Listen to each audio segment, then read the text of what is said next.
Brad says, okay, we're going to start with Kerosene. I said, no, we're going to start with this other song for sound check. And he kind of looked at me and, I probably had an attitude. And he's like, okay, well, I figured you might want to sound check with the song that we're actually doing on national TV. All right, it's time for another episode of the Road Dogs podcast. We're coming at you today from Daddy's Dogs, our awesome sponsor here in Madison, Tennessee.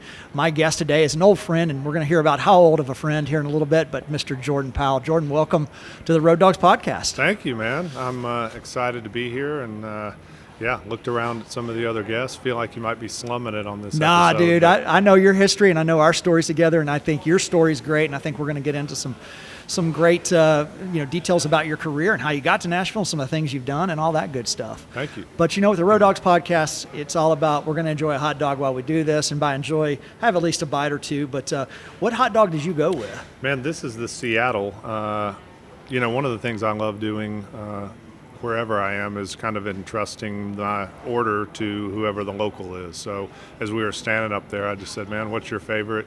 He said, I like the Seattle. I said, great, let's do it. That's awesome. I'm doing New York today. This, as the viewers will figure out, this is my go-to. But it's just, sauerkraut and mustard's kind of an old standard with me. So it's good on the belly. That's awesome. Not necessarily at night, as we found out last episode, but it is good. But I'm going to dig in and have a bite here. Great. I'm with you. That's a good hot dog. Have you had a Daddy's Dog before? I have, yes. Not here, but yes, they are very tasty. I love how they grill the buns as well. So many things. We've had several conversations about this, but even the grilled hot dog itself is such a nice touch. Yep. Compared to boiling like I would do at home. This is great, but meat. And I don't mean that in any kind of kinky way, but I know you as amongst all your other titles, you're also a pit master.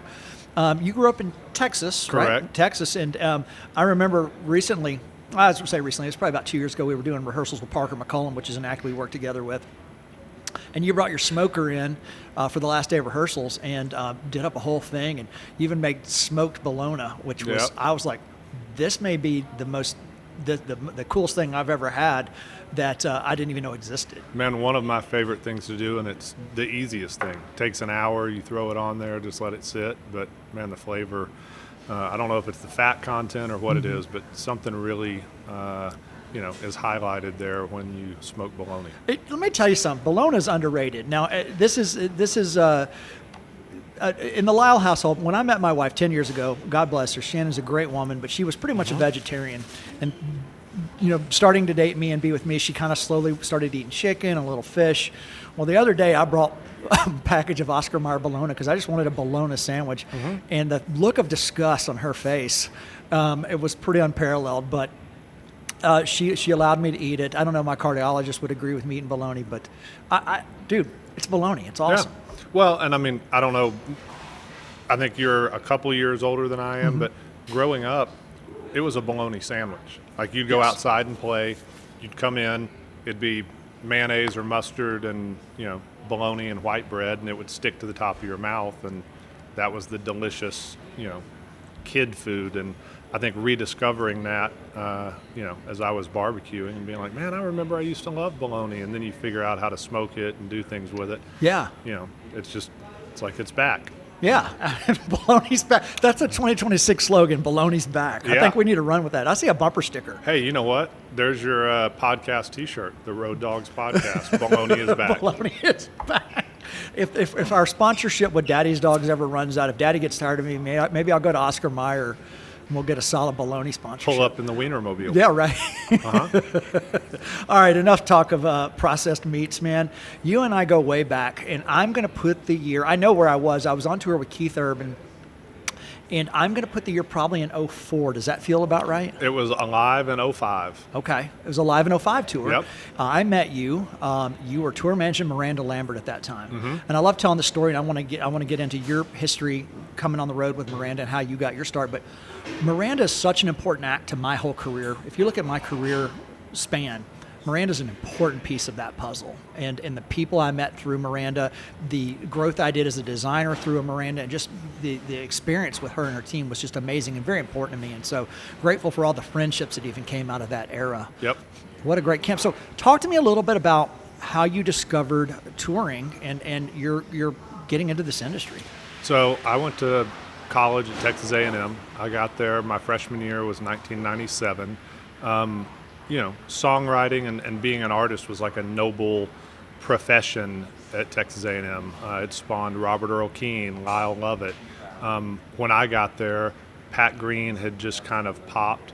Even though he went to school at Texas Tech, a lot of his band was at A&M. So Brendan Anthony played fiddle, he was there. Justin Pollard was the drummer, he was there. Brett Danaher played guitar, he was there. So, I just kind of fell in with some of that crowd. I started working on the road with a guy named Roger Krager. Roger had just recorded his very first record. He still tours down there, and that Texas scene is kind of a microcosm of the national world. Like they have their own radio, they have their own touring circuit. So you've got guys down there that'll gross, a couple $1 million a year and never leave Texas, Oklahoma, and Arkansas. Which I got to pause you there. Sure. I did not know about Texas music scene until at one point in my career I was the PM and LD for Leanne Womack. And we did a tour with Willie Nelson. Mm-hmm. It was called a co-headline tour, which in reality, no, it was Willie's tour, and Sure. we were just the direct support. But on that tour, it was like one of those all-day shows, and we had all these acts like Cross Canadian Ragweed and Pat Green. And then it occurred to me, there's a whole subgenre here, or what I can't remember the term you just used, but just there's a whole world here of these acts that just tour Texas and Oklahoma and make a great living doing it. Totally. It's impressive. They'll work 45, 46 weeks out of the year. They'll play Thursday, Friday, Saturday. And they may draw 1,000 people here or 1,800 people here, but you make a great living doing that. Did you like that scene? Is there challenges with that scene? I did. That was the world that I started in, just clubs and dance halls. And then as you progress up, you realize, there's a whole other world. But I would equate it to, man, you're playing AA or AAA baseball. Yeah. It's all of the same things that you need to know when you get to the majors. Yep. Then you get to the majors, and there's a little bit of a learning curve trying to figure a couple things out. But, meeting Mark Miles on the road, Chuck Hull. Yeah. Because, the Keith tour, I started with Miranda in May of 2005. Okay. And we started touring with you guys in August, I think. That's right. That tour did kick off in August. And so, I had a couple months there of doing fairs and festivals with her. And, I had 8 years of, Texas bars before that. May I pause you and ask you, how Yep. did you meet the Miranda camp? Miranda was a Jack Ingram super fan. And Okay. I had tour managed Jack Ingram and had worked with him a couple years, went back to school, finished my degree, and then when I graduated, he called and said, hey, I need a tour manager. Will you come out and do this? But I had met her probably in 1998 or 99 when I was working with Jack. She was already playing. I think she was 16 at the time. Mm-hmm. But she would come to shows and just beg, hey, can I sing a couple songs at Set Change? Or Jack had made friends with her and kind of recognized the talent, and he might bring her up to sing on a song or something. And so Jack had just signed his record deal with Big Machine in 2004 and said, hey, I have to go do this radio tour. I'm going to be off the road for a while. You guys probably need to go figure something out to do. And so I started firing resumes out, and Miranda had just recorded and released her first record, I think 2 weeks before, and was getting ready to hit the road hard. And I didn't realize who it was. I got an email back from wherever I sent the resume. It ended up being her mom, because they all ran the website. Yeah, it was a family business. Yeah. And I think she remembered who I was, and I went back and told the Jack camp, I talked to him, sent a resume. I didn't know this till way later, but I guess a couple days later, Jack picked the phone up, called the Lamberts, and was like, hey, this is your guy. The only reason that, he's not my guy is because I don't have a number one record in the country, and I can't afford to keep him while I'm out doing radio tour for the next 3 or 4 months. Right. Okay. So very nice thing for him to do, and I guess that held enough weight for them to take a shot, and I spent the next 7 years there. So you started in 05 and Yep. spent till 12, roughly Yeah. 12 there. Yep. Okay. And what's amazing about that, when you came in, because I obviously remember Miranda, I want to say it was just a bus and trailer tour. Did y'all Yep. even have a truck? I don't think y'all had a truck, or maybe you had Oh, a truck. no. No, it was a No. bus and trailer tour. Yep. So there were 5 in the band, and when I got hired, I didn't run front of house. I could do monitors, which I did on that tour. But it was like, hey, you have to find a front of house guy quick before y'all jump out on the road. So I called around, and one of the ragweed guys was like, hey, call this guy. He's the house guy at Cowboys in San Antonio. He's done a little bit of touring, and that was Pone, Jason Mochulet. Yeah, great guy. Yep. So I hired Pone. There were 7 of us on one bus with a trailer when we started. And I want to say it was probably about maybe 9 or 10 months, maybe a year into it. And Miranda called Dwayne, her business manager at Flood Bumstead, and said, hey, how much does it cost to go into the crazy house for, a couple months? She's like, if you commit someone, how much does that cost? He said, I don't know. Why? She said, well, figure out how much a second bus is going to be versus how much it is to have me committed, because I'm getting ready to lose my mind if I don't get away from these 9 or 10 dudes that are Bless her heart, farting man. everywhere Right. and burping and telling dirty jokes. That's amazing. Yeah. Oh my gosh, she's a hoot, man. You know what I learned on that tour, and what's interesting about that whole phase of your time with Miranda and my time is I learned on that tour because I was the LD for Keith Urban, and as you know, part of our as the LD, a lot of times you would get tipped out from the support acts if they did not have an LD to run lights. And it was really on the LD as to how much time and passion you want to put into that. Some guys will and gals will just get out there and just throw up some faders and, hey, here's the look. But I learned to spend time, make it look great, program the songs, invest, and then build that relationship so that when they go on that first headlining tour, you get the call. And that's exactly what happened with Miranda is that you went out there, you helped take care of running lights, build that relationship, and you get the call. Yep. And during that time that we both were with Miranda, you were with there during that rapid growth phase, which is challenging. I want to talk about that, but it's also exciting because when you go from 1 bus and a trailer to 2 buses and 2 trailers, then your first truck, it's obviously great because it shows success, but it also adds stress. It does. Yep. Yeah. And it's funny, in that period, it seems like the most stressful thing that you can ever imagine. Now I look back on it, I spent a few years tour managing Ben Rector, and I think my first tour with Ben was maybe 16, and then did everything up until 21 when I took the job that I'm in now as a promoter rep. But, I look back on it, Ben was a bus and a truck, or I think there was one point maybe we were looking at a couple buses, but going to something that is, I would say, under 3 trucks, it's like a dream to me, just because you get so ingrained in all of those pieces and you learn how to do them that, you can almost do it in your sleep. Yeah. And it becomes really fun, but in that moment of growth, when you haven't done it before, it's stressful. You're learning things that you haven't done before. You're having moving pieces that, you're not trained to think about, like, oh, where does the truck go on the days off? Or, hey, I booked the hotel rooms, but, now I have 2 buses and 2 trailers. Where am I going to park these things in downtown Seattle?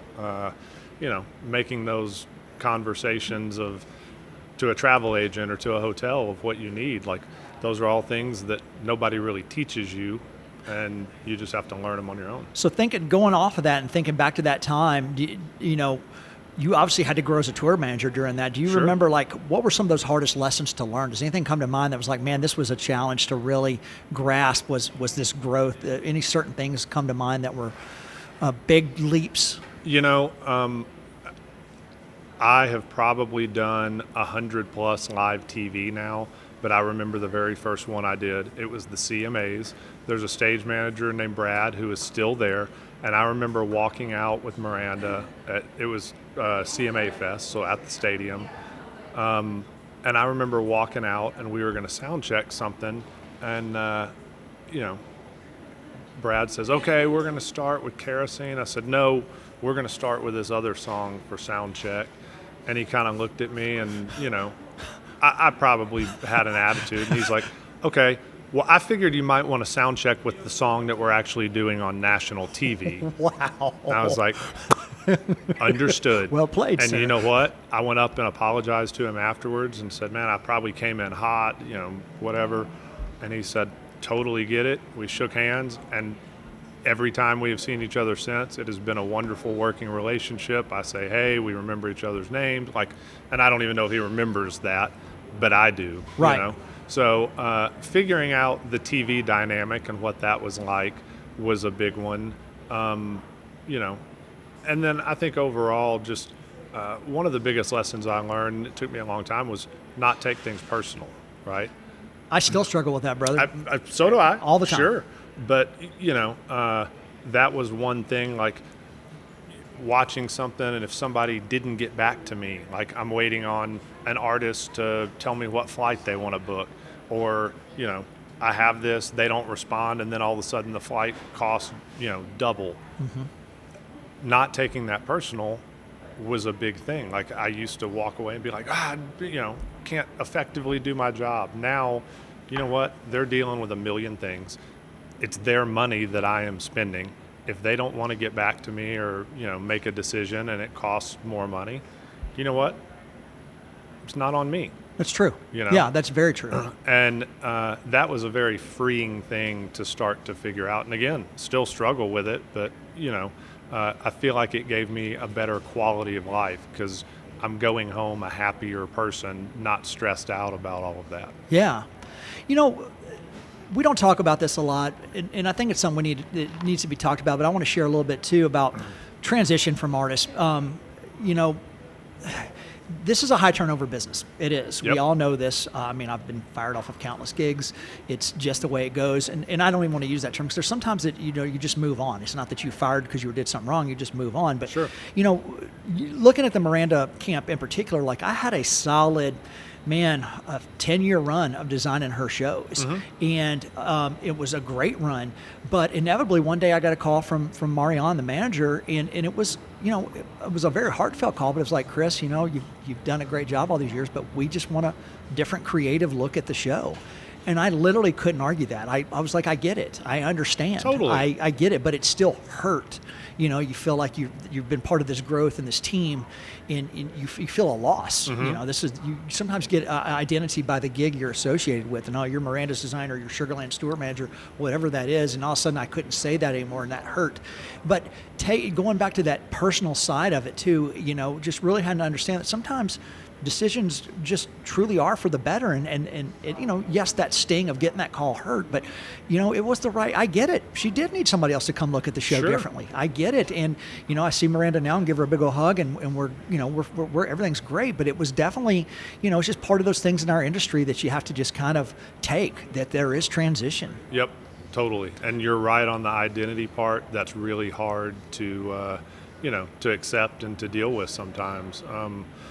But yeah, and on the same token, this is a relationship business, Mm-hmm. so that's very helpful. But then sometimes you bring people into your camp, whether that's a new tour manager, a new production manager, they have other relationships that they're comfortable with. Yes. The way that you and I may have worked on 6 or 7 different artists together, whether they were already there and I came in and I said, "Man, I love Chris, we've worked together great," or, I bring you into a camp. Which, by the way, you've done several times, and I'm very grateful. Well, yeah. You do a wonderful job.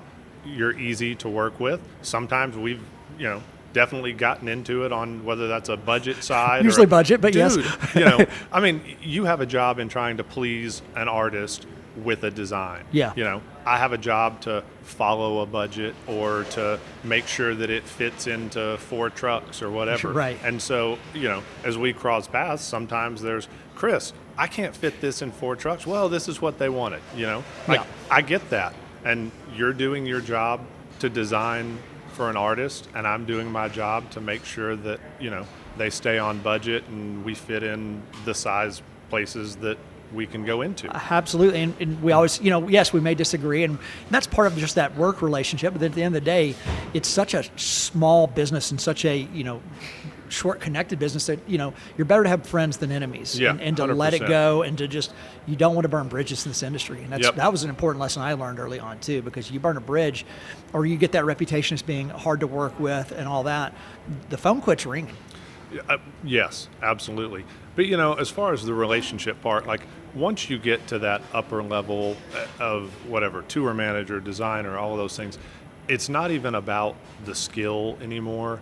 It becomes about the fit within the camp or the personalities or, just whatever, wanting a different look or something else. It's not about, if I got fired from a gig, it's not because I'm incompetent. Mm-hmm. It's because either, I didn't gel well with this person or, whatever. There's a million different reasons, but, you don't get to and stay at the top of a game if you're incompetent. 100% true. Yeah, absolutely true. So let's go back to Miranda. You're there till 12. Yep.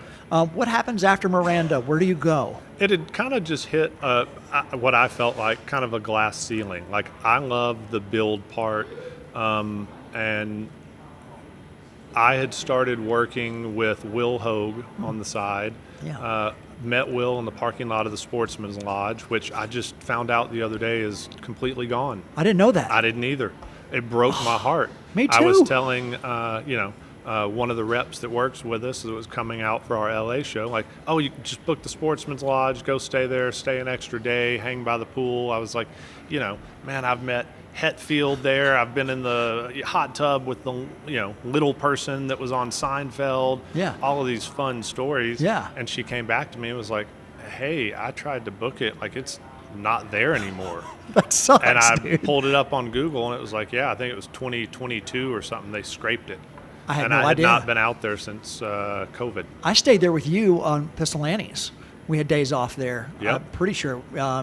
May have been. I mean, if it was with me, that was the only place I ever went. Joe, the bartender. I remember the bartender. Yeah. Oh my gosh, dude, I'm heartbroken now. Yep. Well, we're going to take a different. Okay, so going back here with Will Hogue. Yep. So I get a text from Miranda, and she's like, hey, come to the parking lot. She was like, I just met this dude, Will Hogue. And I knew his name. We had a couple mutual friends, like at the label, whatever. Walk out, and he and his band were there opening a show at the Greek, where I will be in 2 days. And they were just had a day off, sitting outside, and, pulled the guitars out, and we sat there all night, hung out when we got back to Nashville. And, I would occasionally get a call, hey, how do I get a different bus for this? Or, hey, can you help me with this?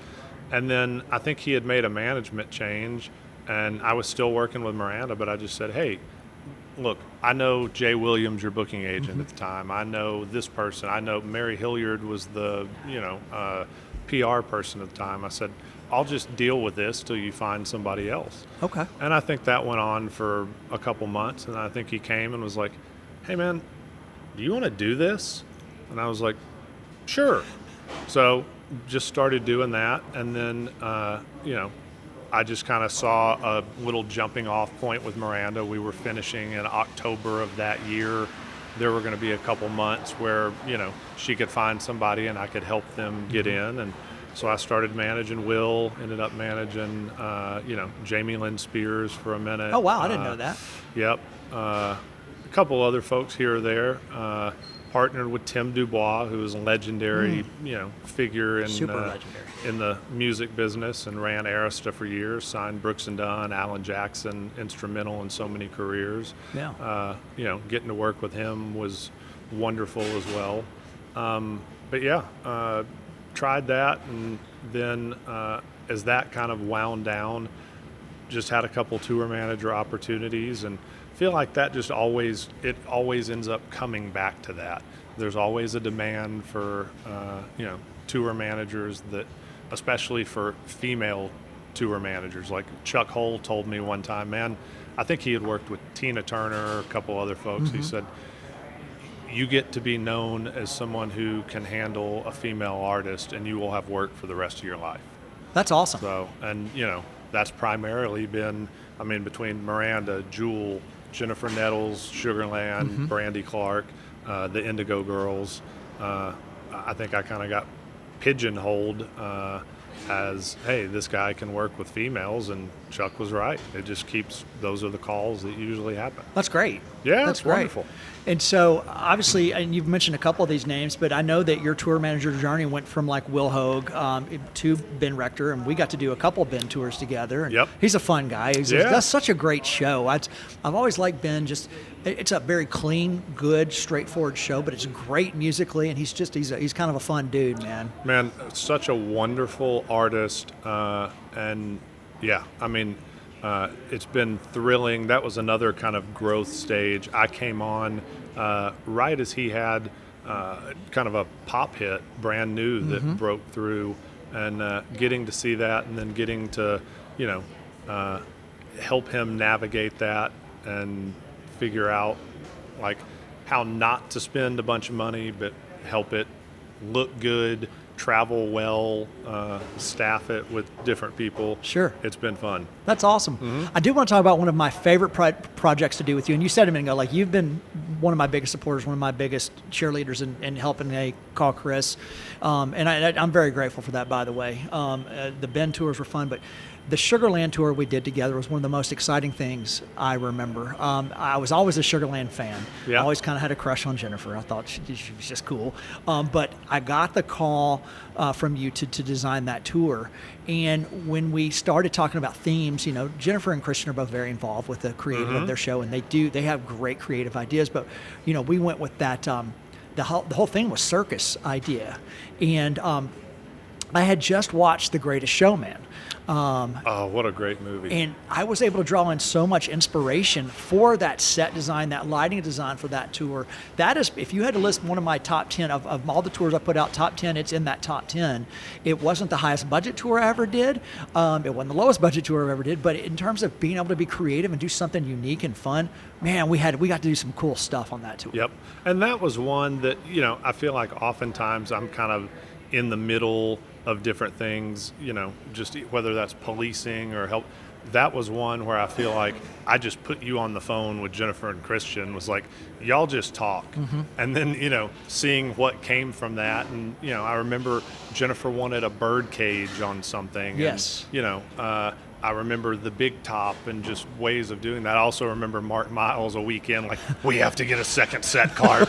I was like, cool, And luckily, it got to the point later in my career where I would work with business managers and help build the budget for a tour, yes. right? Which was extremely helpful as a tour manager in getting that experience, because, I would learn, hey, I can build in the possibility of a production assistant or the possibility of such and such in this budget. If I don't need them, I'm not going to hire them. But, that was one where I had built somebody else in. We got a couple weeks in, and Mark realized, like, man, we really need some help here. And I had helped build the budget, so I knew, okay, cool, we'll bring this in, and, I have headroom for it, and it's not going to break the bank. Yeah, which is a unique skill set. It's great that you have that background and that skill set too, because look, those budget conversations are some of the hardest conversations you're going to have on a tour, whether it's with a designer or a production manager or a crew person looking for a raise. Like, those are just not easy conversations to have. And having that knowledge of budgets and why they're structured the way they are, why they're not arbitrary numbers. We're not pulling numbers out of our tail. We're literally, there's a method to the madness, looking at ticket sales and profitability, and a lot of factors go into that. So it's a great skill set to have. Yep. Well, and again, later on in my career, I really kind of dove into the tour accounting side of things. And, working with business managers on all of that, I feel like there are things in my career that, I will latch onto and kind of try and deep dive and learn as much as I can. Whereas then there's other things that, I don't know, and I'll be the first to be like, man, that's out of my wheelhouse. I don't know. Let's go ask somebody else. Because a lot of people aren't that honest and try to make up stuff and everybody realizes quickly that they don't know what they're talking about, and it, Well, and I mean, we can go down the whole mental health segue, Sure, right? But sure. I mean, that was one thing I learned about, the vulnerability part, and how it's a whole lot easier for me to be like, you know what, I totally screwed the pooch on this, or I totally dropped the ball. I'm sorry. Let me make that call now. And 9 times out of 10, people are like, oh, cool. Yeah, no big deal. Yeah. Whereas, I think probably early on in my career, I would scramble, or I'd be like, oh, I'd be like, no, I called him and I didn't hear anything back. And Right. people are like, really? Right. So it's just a lot easier to be open and honest and vulnerable and be like, you know what, man, I had a million things going on. I totally spaced. I am sorry. I'll do that right now. And again, 9 times out of 10, people are like, cool, no big deal. Dude, and that's a lesson I learned early on and that I still apply. There was something, I'm trying to remember what it was, something happened at Bonnaroo last week that was on me. And it was one of those things like, you know what, I could BS my way out of this and try to pass the buck, but I'm just going to own it. Like, I messed Yep. up. This is my mistake, my bad, I'm sorry. Lesson learned, it won't happen again. I think people gain way more respect for you out of just being, I'm a human. I mess up, and just owning that is so key. So, Well, and again, I feel like I have built my career. I used to carry a notebook around, and when I was the support act, I would write down like, man, I really love this guitar tech for so-and-so. I really love this people. And then as I got the budget, and we were stepping up and building with whether that was Miranda or Ben or whoever, hey, I'm going to call this guy because I really loved working with him, and see what they're up to. yeah, absolutely. And, I mean, I would empower people to do their job, and, I would let them do their job. So important. So Yeah. important. I'm going to pause you there. We're doing a new thing on this episode, and then we're going to jump back into your career, but I'm sharing hot dog facts, so you get to learn with me here. This hot dog fact is that skinless hot dogs are not born skinless, which is probably a good thing. A skinless hot dog still has a skin, quote unquote, during part of its life. Many are stuffed into cellulose casings so they hold their shape while cooking and smoking. After that, the casing is peeled away before packaging. So skinless does not mean no casing was ever involved. It means that the casing did its job and disappeared. Boom. Hot dog fact. Dropping some Interesting. knowledge, yeah. Yeah. And as meat people, that we should know these things. We should know about skin casings and cellulose. Never stop learning. All right. It's always a journey. I want to talk to you. I want to talk now about where you're at now career-wise, because I've gotten to see you do this transition to a whole new role. You're now over at Emporium with Jason Zink, who was what a great guy, and I imagine he's a great boss, but I just think Yep. the world of him. But talk to me about this phase of your career and what you're doing now. So coming out of COVID, I had a couple shows. I was doing the Indigo Girls for a couple months, and I was doing Morgan Evans for a quick tour that he had. But I had done Sugarland and Ben Rector pre-COVID, and they never toured at the same time, and that was kind of my year. Ben would go do 30 shows, Sugarland would do 30 shows. I would have a good chunk of time off, and it worked great. And Ben had kind of said, man, I'm going to do 18 shows this year, and Jennifer was filming Righteous Gemstones, Oh, yeah. Which is a great TV We show. love that show. And Sugarland was not going to do anything that year. And so I was looking at it like, man, what am I going to do, to make a living this year? And Jason Zink had been our promoter rep on the 2006-2007 Dirks and Miranda tour. Okay. And he was at Outback at the time. And, Brad and Denise Garrett had half of it. Zink had the other half. And so we had gotten to be friends, stayed in touch. And over the years, especially he had moved to Denver. He might have a Nashville show, and he'd be like, hey, I've got a show in Denver the night before. I don't want to fly in. Will you go to Cannery Ballroom and cover this show for me? He's like, I'll send you a couple blank checks. Just write them a check at the end of the night. Make sure they have what they need in the dressing room. Make sure everything runs on schedule. Yeah, no problem. Sure. So did that a handful of times. I remember going and covering Tedeschi Trucks in Louisville and a couple other things for him.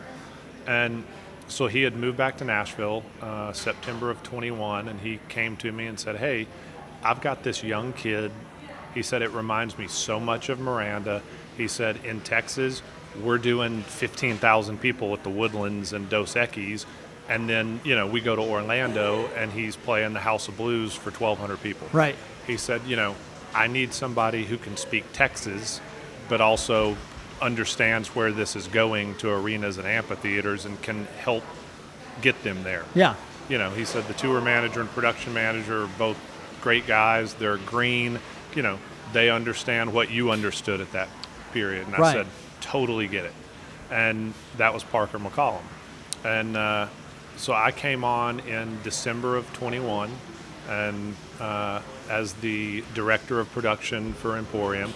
I'm the tour rep on Parker, and then I oversee. We've got probably about 60 local reps around the country that will go cover, you know, shows in that region. So, you know, every other Tuesday I have a conference call with Zink and Dan Steinberg, our co-CEO, co-owner, and we'll go through the shows that were booked. Hey, who do we need to send, you know, to Minneapolis? Oh, let's call Kim King first. That's who covers our Minneapolis stuff. Sure. See if she can cover. If she can't, okay, who do we send? So we'll go over that. You know, I do, this year I think we'll do 50, 52 shows with Parker. I'll do a handful of others. You know, I've got 3 Alaska shows with Tommy Emmanuel coming Nice. up, and, you know, a couple with Flatland Cavalry. So go do those, and then we end the year, every year we produce a lot of the Odyssey Radio Network Jingle Ball Okay. kind of series. So I'll do that in December, and that's my year. Dude, and you're enjoying this phase? Yeah, It's been- I mean, it's so much of the same, just tour management Yeah. side. It's just kind of playing liaison between the buildings and the tour. Yeah. You know, figuring out the personalities and how I can help that tour with whatever they need to be successful. Man, it's been cool to watch you embrace this role and jump into it and do so well at it. And man, working with Parker again, talking about gigs you recommended me for, that you brought me into the fold, and so grateful because Parker's been a nice, invigorating gig for me. You know, as I've aged, and you know, the phone doesn't ring as often as it used to for tour design work. At least I still stay busy with a lot of festivals and special events, but tour design work, which I love, I still get the call for Parker, and it's such a great camp. And again, talking about growth, you know, when I started, it was a much smaller thing, and now we're into multiple trucks and doing bigger video walls, and it's grown and grown. And so it's been a fun one to even watch Parker grow, and he's just a great guy. I've enjoyed getting to know Parker too. Yep. Well, and again, so much of this is relationship based. I remember 1999 or 2000 working with Jack Ingram and met this guy backstage at Billy Bob's, and his name was Enzo DiVincenzo, right? Such a And at character. the I love him. time, you know, Enzo was the record label rep for Universal. And, you know, a year or so after that, or maybe it was around the same time, started managing Cross Canadian Ragweed, who I was doing a lot of shows with in Texas. You know, they would come and open for acts that I was there, or we'd go to Oklahoma and open for them. And stayed in touch with Enzo, you know, started working with Parker. Enzo was the manager, also manages Leanne Womack, who you jumped into a box truck with. And, Oh, you know, yeah. so as, you know, as Parker was growing, it was time for a design, right? Yeah. He was doing clubs and stuff, and then we were going to a bigger show. And so I went to Enzo and was like, hey, we need to step up. How about Chris Lyle? I love Chris Lyle. You know, so again, it all comes back to the relationships It does, and people man. that, you know, you do them right, and they're going to continue to embrace you and all of that. Yeah. Well, dude, you've been such an important part of my career. We've got just a little bit of time left, man. I want to talk a little bit about just regular life stuff and personal life stuff. Your daughter's joined us today, and she's cute as a button. Talk to me about fatherhood, man. How about your journey with fatherhood, and how do you find that balance with being on the road and being present? You know, I think sometimes I struggle with, would it be better to have kids when you're 20-something years old, or, you know, Phoenix was born 2 days before I turned 40. And I don't know. I think that it definitely changes a little bit of perspective. I remember early in my career, it was like, man, I'm only going to work with artists that I love their music and, you know, I can get out and fight for and be proud of. And then it kind of became, you know what? I need to make a living here. These people, while I may not love this person's music or this person's music, they're a good person. They treat me well. They're respectful. They're the kind of people that I like to be around, Yeah. and I get along with them. if I don't love the music, no big deal. I understand, that a lot of other people do. So I think that that transition definitely probably was kicked in having kids and realizing, like, look, I like spending time with them, so it's a trade-off. I may not, love this music, or this job may be a little bit more difficult, but then I get chunks of time off that I get to spend at home with kids. It's true. So, it just kind of changed maybe the direction of what I thought. And I know you're remarried. Sure. When you're home, do you try to, and this is something I've tried to do, I'm just curious, like, are you very intentional about home time is home time and focusing in on that?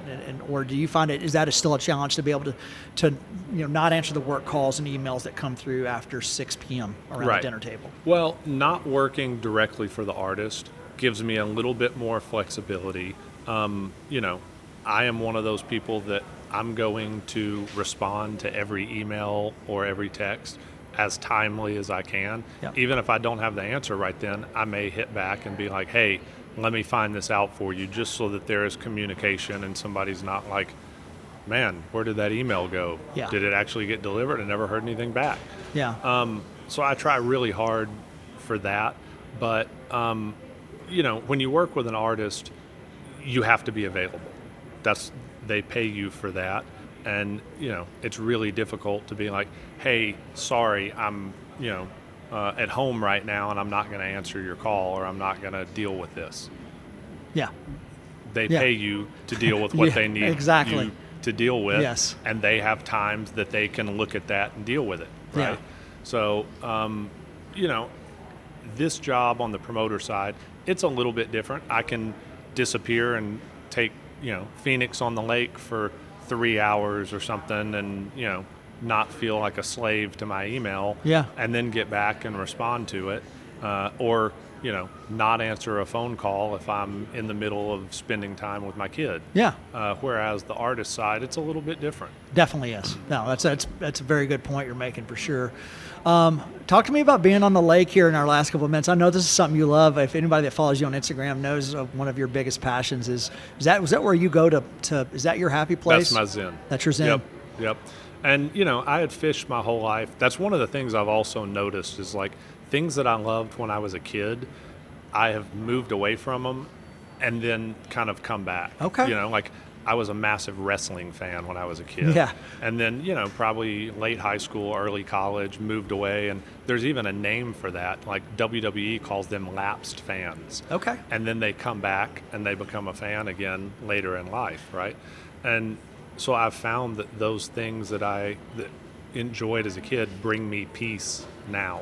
And fishing is the biggest one. Like, that's where I feel closest to God. That's where I feel, it's quiet, it's peaceful.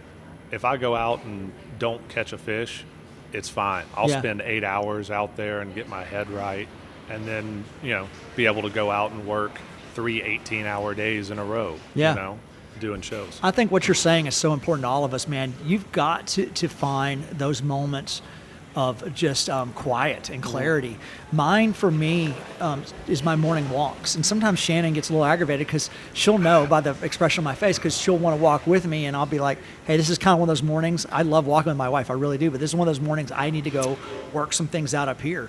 And it's where I problem solve. I'll throw in my earbuds, I'll throw in my playlist, and I'll work things out in my head. Yep. I think we all need that. Yeah. And I mean, it's funny, Jessica will be like, hey, why don't you fish tomorrow? And that's kind of, that's my way of knowing, like, okay, maybe I'm getting, a little bit snippy here. Yeah. Whenever I get that. Means your wife's got your number and knows when you need to go decompress and work some stuff out. Yep. But, man, dude, it's been so incredible having you on this episode today and joining us. We have, what is this, a 21-year history at this point, which it goes by fast. But, man, we've done some great projects together, from Miranda to Parker to the Sugarland and Ben Rector. I mean, there's just so much we've done together. I'm grateful for our friendship. And well, man, it makes me, and I know I've told you this before, like, it makes me proud to see my friends succeed. You know, there's other people, you know, Tracker, Troy Johnson, Oh, right? yeah. I mean, you know, I remember bringing him to town. We had worked together in Texas, and now watching him ascend and Killing you know, it. like his work, both helping build Morgan Wallen, now managing Hardy and Yeah. opening his own company. You know, a handful of others that, you know, Eric Massey just engineered and co-produced Parker's record that won Album of the Year. Mm-hmm. Yeah. Like I remember introducing Frank Liddell and Eric Massey that day, and you know, now they work together on multiple records and win awards. So like, It's amazing. you see that, and it's just, you know, amazing to watch people that you know, you're friends with be successful. Man, that's great, dude. Well, again, thank you for being here with us. Thank you all for joining us on another episode of the Road Dogs podcast. We're grateful to Daddy's Dogs for being our partner here today and taking care of us with some awesome hot dogs. We will see you on down the road.